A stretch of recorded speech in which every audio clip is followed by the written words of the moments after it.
Hey, good morning, Adam Brook. It's great to be here with all of you. If you're a guest, I want to give you a warm welcome as well. And those of you watching online, glad you're tuned in and with us. Also, we are studying as a church the Gospel of Mark together. And I just want to make another plug for downloading the app and using the Edinburgh app if you haven't, because if you go under resources there, you're gonna discover we have a reading plan we've put together.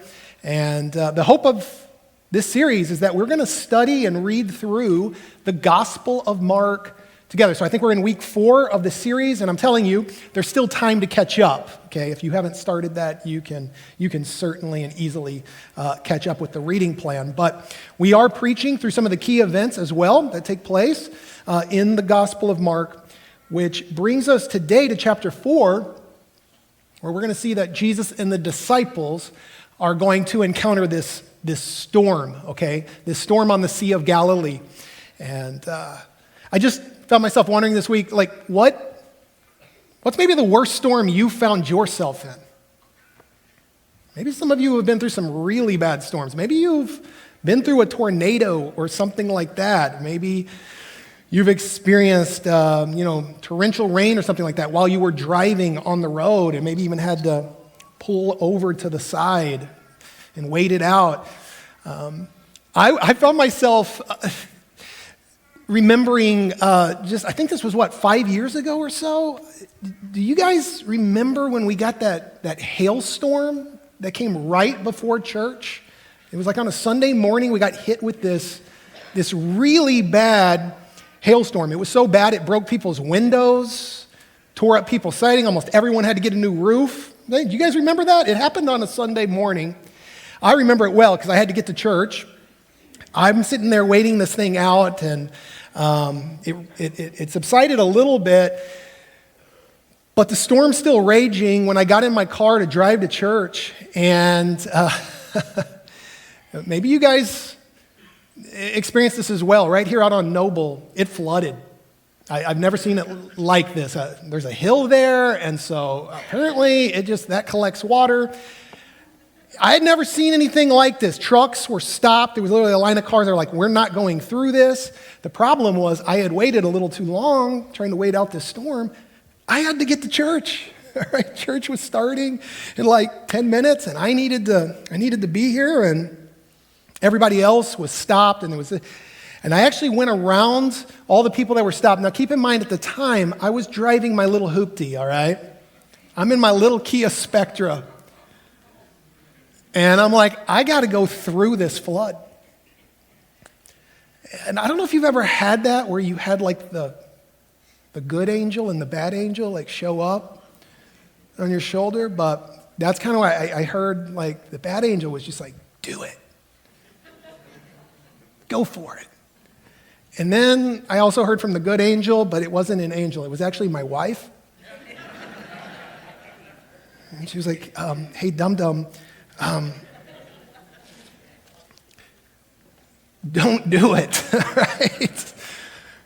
But I had no choice. I didn't have time to take an alternative route and get here on time. I had to get up here and preach. All right, so I gunned it and went through the waters. I have never experienced anything. Guys, you do not. It was like in the movies.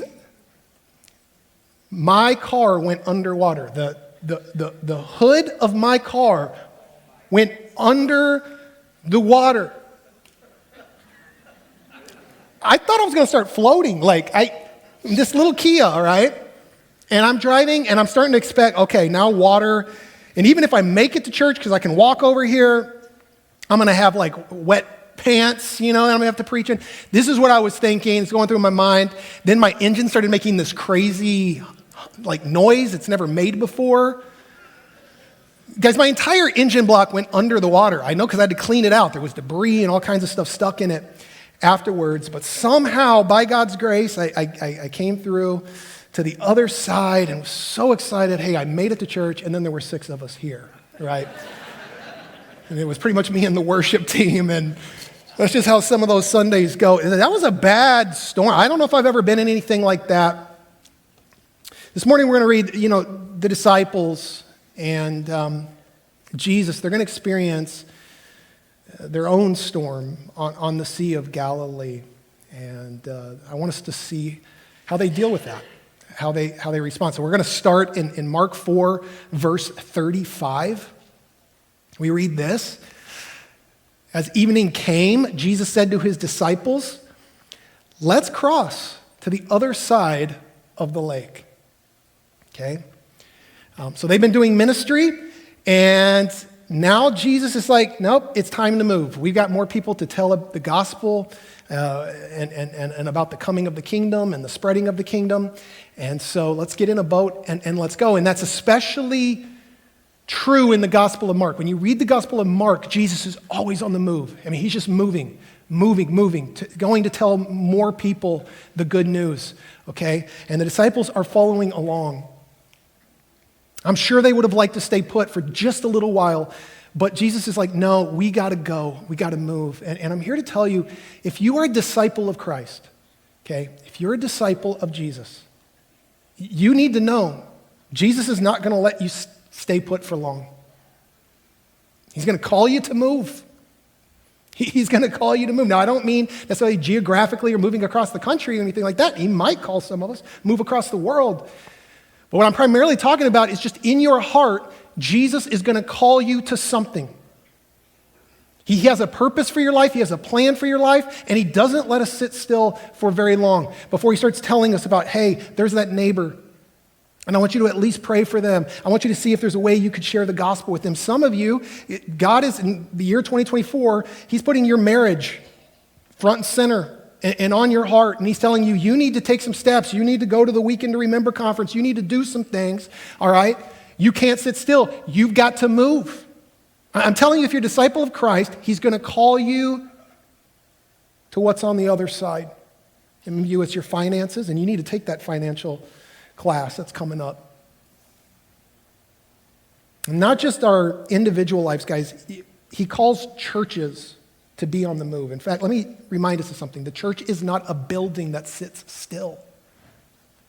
It's a group of people who are what? On the move. The church is a movement. We need to understand. That's what you're joining. It is a movement of people who are on the move to live out the mission Christ has given us. You know, there's a lot of churches today that are just like, nah, we're just going to gather inside with all of our friends and be very comfortable and play all the songs we like and then die together. That seems to be the philosophy of a lot of churches. And I'm just here to tell you, I'm willing to go on record and say this, that is not the church. The church does not sit still. The church is always on the move. Jesus is always calling us to something that's on the other side. And listen, by the way, I found myself thinking about that this week. We are a multi-generational church. We have a lot of senior citizens here at Edinburgh Church. And let me tell you something, a little secret if you didn't know this, they don't love all of our music. They like the hymns, all right? They're not crazy about every song that we do. But they're with us, and you know why? Because Edinburgh's on the move. And they see the gospel being shared, and they see lives being changed, and they see baptisms happening. By the way, can we just give our senior citizens who have endured a round of applause? They deserve some honor. I've learned so much. And I hope that one day I have the heart they do. They understand something. We're called to be on the move. We can't sit still. We can't stay put. Now, this is what we read next, starting in verse 36. So they took Jesus in the boat, and they started out, and everything went smoothly. And a rainbow appeared, and it was beautiful. And they saw the little mermaid waving at them.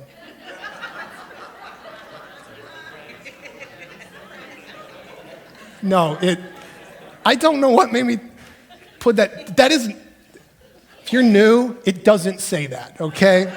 That would be, it doesn't say that. Here's what it actually says. So they took Jesus in the boat and started out, leaving the crowds behind, although other boats followed.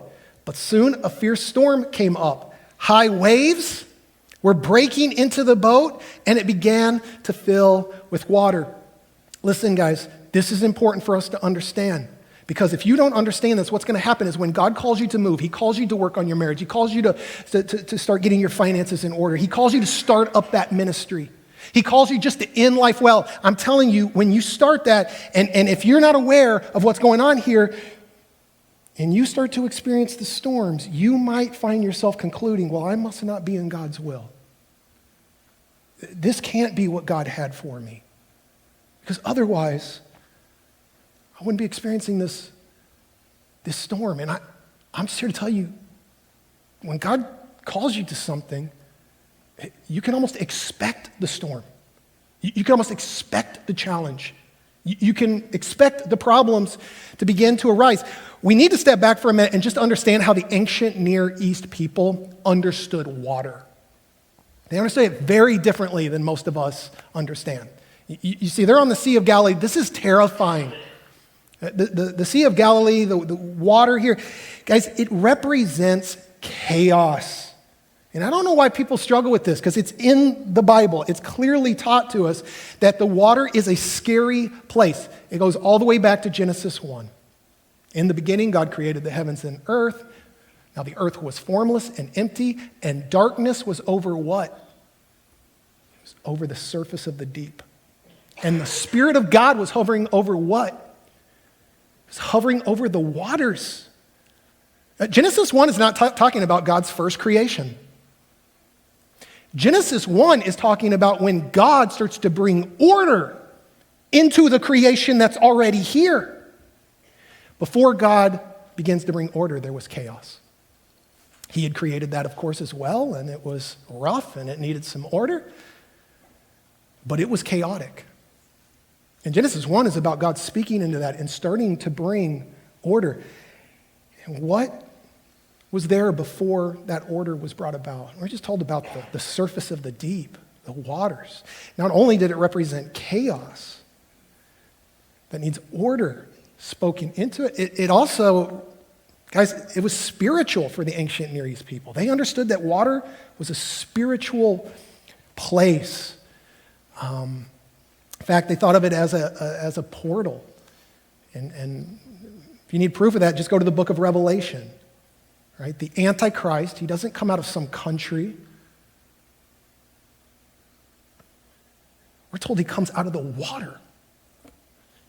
They understood that water was a portal, and it's where spiritual warfare takes place. So understand, when they're in this storm, guys, it's chaos, it's spiritual warfare that they're battling here, and I'm here to tell you that when God calls you to something, prepare yourself for a spiritual battle. Prepare yourself for trouble.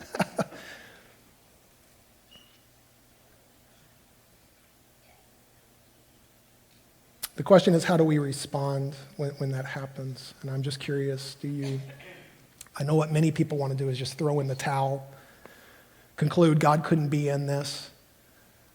Some people get angry, start taking it out on other people, or become passive-aggressive, or just bitter. How do you respond when you face your storms? How do you get?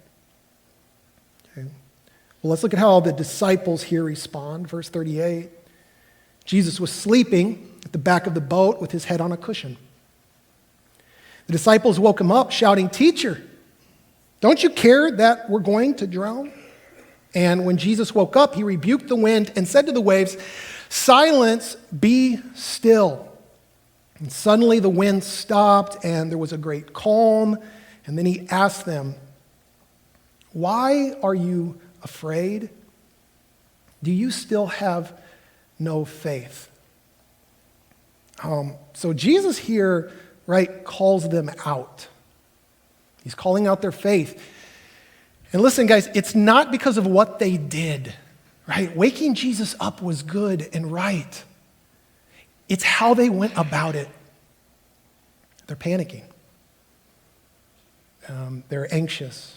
They're worried. Have you ever stopped to think about this? Your anxiety, your worry levels, Don't get me wrong, some anxiety is just physiological, and I get all that. But the anxieties and worries that come with the storms of life, they are a measuring stick of where your faith is at. That's just a fact. It's just a measuring stick of where your faith is at. And Jesus is calling out the disciples. Like, where is your faith? And I can't help but wonder in my own life, like, where is my faith at? I certainly experienced my share of troubles and storms. But here's what we learn from this story. Jesus really does care how we handle the storms of life. He cares how you handle it. How you control yourself. I don't know if you caught this. This is just a little comment that Mark puts in there. And I had never really noticed it before, but I was studying it this week. And let's go back to verse 36. I want you to hear what Mark, this little detail he puts in there. It says, so they took Jesus in the boat and they started out, leaving the crowds behind, although other boats followed. Why does Mark add that little detail? That other boats are with them. I think here's what Mark's trying to tell us. Guys, the disciples that have Jesus in their boat, there were people watching them. There were people looking to them. How are you guys going to handle the storm? Are you turning back? Are we going back? How are you going to deal with this storm? This is what Jesus cares about. We need to understand, guys, if you're a Christian, people are watching you. And you've been called to some degree, one degree or another, you've been called to be a leader because people are watching. You have neighbors, whether you realize it or not, they're watching to see how do you handle the storm. You've got coworkers watching. If you are a mom and dad, have we not learned we have little ones watching? I asked my son, Logan, give me permission to share this story.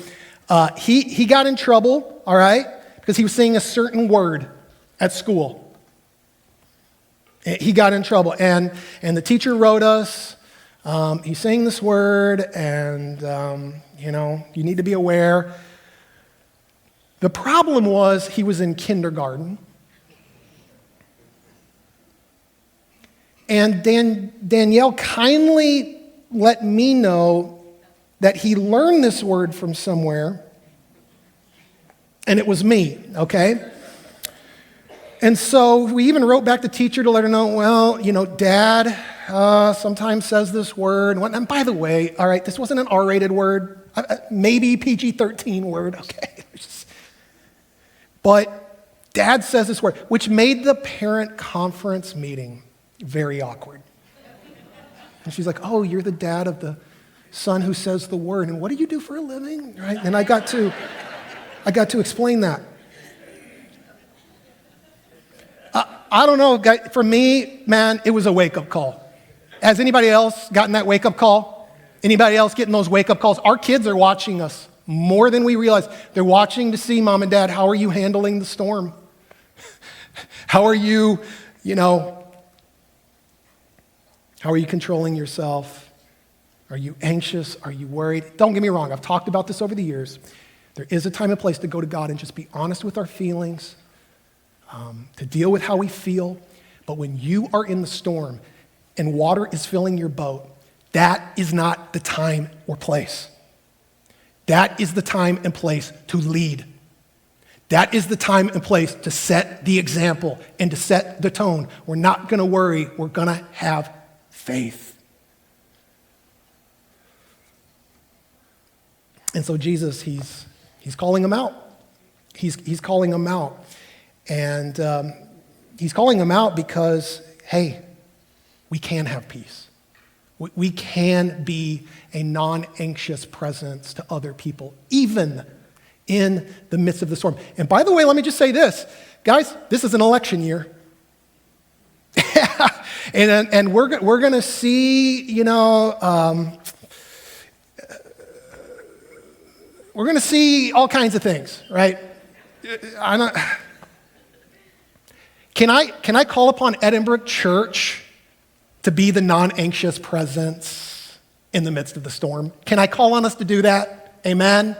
Can we set the example? Can we be kind? Can we be loving? Yes, we can. Stand up for what we believe, but we can do it at being a non-anxious, gracious presence as we go about that. Let's set the example, because I promise you there's people watching. Jesus wants us to have peace. And so how do we have this peace? Where does that come from? We'll look at verse 41. The disciples were absolutely terrified. They're more terrified by Jesus calming the storm than they were by the storm itself. Who is this man? They asked each other. Even the wind and the waves obey him. Guys, here's the principle for us. The one in your boat is greater than the storm. That's what we have to understand. That's what we have to get straight. The one in our boat is greater than the storm. He's more frightening than the storm. He's more scary than the storm itself. Have you ever thought about that? How big this God is? How powerful this God is? Power that would, it's frightening. He is a mighty God. I found myself just thinking about this week, and I promise you, if you spent 5 minutes just meditating on this, it'll blow your mind. Just the fact, Jesus has no beginning. Think about that for 5 minutes. Everything we know has a beginning. Everything we know has a creator that creates it. Jesus stands outside of that. Jesus is outside of creation itself. He is the creator, okay? No beginning. What does that even mean? As creatures, we can't wrap our minds around this truth, but this is what the Bible clearly teaches us. John 1, for example, says, in the beginning was the Word, talking about Jesus, and the Word was with God, second person of the Trinity, and the Word was God, fully divine. He's fully God. Yes, he was born as a man, but he existed long before he came as a man and was born into this world. He was with God in the beginning, and through him all things were made. Without him nothing was made that has been made, which implies something significant here. Jesus himself was not made. He just is. He's above it all. He's over it all, guys. And I'm telling you, you just meditate on that for 5 minutes, and what you're going to realize is the one that's in your boat is greater than the storm itself. So what do we do? Here's my challenge to us. When you find yourself in the storm, and maybe some of you are in the storm right now, it is your marriage, it is your finances, it is raising your kids. God's calling you to a ministry and it's getting hard and you're wanting to throw in the towel. Whatever that might be, guys, listen. What do?